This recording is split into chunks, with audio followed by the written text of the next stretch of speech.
Hello കൂട്ടുകാരെ, ഇന്നത്തെ പ്രൊമോയിൽ നമുക്ക് കാണാൻ കഴിയുന്ന അങ്ങനെ നമ്മുടെ ബാലചന്ദ്രൻ കൃഷ്ണമോളും വൈജയെ കാണാൻ വരുന്നുണ്ട്. ആ സമയത്ത് വൈജയോട് ബാലചന്ദ്രൻ പറയുന്നുണ്ട്, നീ നിൻ്റെ ബൈസ്റ്റാൻഡറായി നിന്ന എല്ലാവർക്കും 25,000 കൊടുത്ത് വീട്ടണം എന്നൊക്കെ പറയുന്നുണ്ട്. ആ സമയത്ത് നമ്മുടെ വൈജ പറയുന്നുണ്ട്, ഓ ഞാൻ എല്ലാ കടം വീട്ടിക്കോളാം പറയുന്നുണ്ട്. ആ സമയത്ത് നമ്മുടെ ബാലചന്ദ്രൻ പറയുന്നുണ്ട്, അങ്ങനെ നിനക്ക് എൻ്റെ കടം മുഴുവൻ വീട്ടണമെങ്കിൽ ഈ ജന്മം പോരാ, ഇങ്ങനത്തെ ഒരു 6 ജന്മം കൂടി ജനിക്കണം എന്നൊക്കെ പറയുന്നുണ്ട്. ആ സമയത്ത് വൈജ ഒന്നും മിണ്ടാതെ നിൽക്കുന്നുണ്ട്. ആ സമയത്ത് നമ്മുടെ ബാലചന്ദ്രൻ ചെക്കൊക്കെ വാങ്ങിയിട്ട് പറയുന്നുണ്ട്, ഈ ചെക്ക് ഞാൻ ബാങ്കിൽ കൊടുത്താൽ പൈസ കിട്ടല്ലോ അല്ലേ.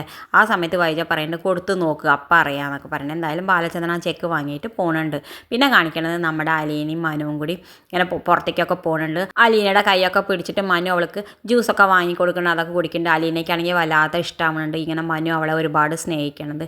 എന്തായാലും വീട്ടിലേക്ക് തിരിച്ച് വരുന്ന സമയത്ത് നമ്മുടെ കൃഷ്ണമോള് പറയുന്നുണ്ട്, ഇപ്പം നിങ്ങളെ രണ്ടാളെയും കണ്ട ഇന്നലെ കല്യാണം കഴിഞ്ഞ പോലെ ഉണ്ട് എന്നൊക്കെ പറഞ്ഞു. ആ സമയത്ത് നമ്മുടെ അലീന ദേഷ്യം വന്നിട്ട് അവളെ വെറുതെ അടിക്കാനൊക്കെ പോകുന്നുണ്ട് തമാശയ്ക്ക്. പിന്നെ കാണിക്കുന്നത് നമ്മുടെ അലീന ഒരു അനാഥാലയത്തേക്ക് പോയി ഇറങ്ങുന്നുണ്ട്. ആ സമയത്ത് ഓട്ടക്കാരൻ പറയുന്നുണ്ട്, ഇങ്ങനെ പിശുക്കരുത്, കുറച്ച് കൂടുതൽ താഴെ മോളെ, ഇങ്ങനെയൊക്കെ വലിയ പൈസക്കാരല്ലേ, നിങ്ങളിങ്ങനെ പിശുക്കത്തരം കാട്ടിയാലോ എന്നൊക്കെ പറയുന്നുണ്ട്. ആ സമയത്ത് അലീന പറയുന്നുണ്ട്, അയ്യോ ഞാൻ ആ വീട്ടിലത്തെ മോളല്ല, ഞാൻ ആ വീട്ടിലത്തെ ജോലിക്കാരിയാണ്, എനിക്ക് മാസം കിട്ടുന്ന ശമ്പളം കൊണ്ട് ഞാൻ ഇങ്ങനെ വല്ല അനാഥാലയത്തിലും വന്നിട്ട് ഇവിടെയുള്ള കുട്ടികൾക്ക് വല്ല മിഠായിയൊക്കെ വാങ്ങി കൊടുക്കാൻ വരും എന്നൊക്കെ പറയുന്നുണ്ട്. ആ സമയത്ത് നമ്മുടെ ഓട്ടക്കാരന് അലീനോട് വല്ലാതെ മഹാപാവം തോന്നിയിട്ട് പറയുന്നുണ്ട്, ഇനി മുതൽ ഇങ്ങനത്തെ ഓട്ടങ്ങളുടെ ആവശ്യങ്ങൾക്ക് മാർക്കറ്റിൽ എന്നെ മാത്രം വിളിച്ചാൽ മതി, ഞാൻ അപ്പം തന്നെ വരാമെന്നൊക്കെ പറഞ്ഞിട്ട് അലീനയ്ക്ക് എന്തായാലും പൈസ തിരിച്ചു കൊടുക്കുന്നുണ്ട്. ഇത് കാണിച്ചുകൊണ്ടാണ് ഇന്നത്തെ പ്രൊമോ അവസാനിക്കുന്നത്. ഇതുപോലുള്ള പ്രൊമോ വിശേഷങ്ങൾ നിങ്ങളുടെ മുന്നിൽ എളുപ്പത്തിൽ എത്താൻ ഈ ചാനൽ ഒന്ന് സബ്സ്ക്രൈബ് ചെയ്യാൻ മറക്കരുതേ.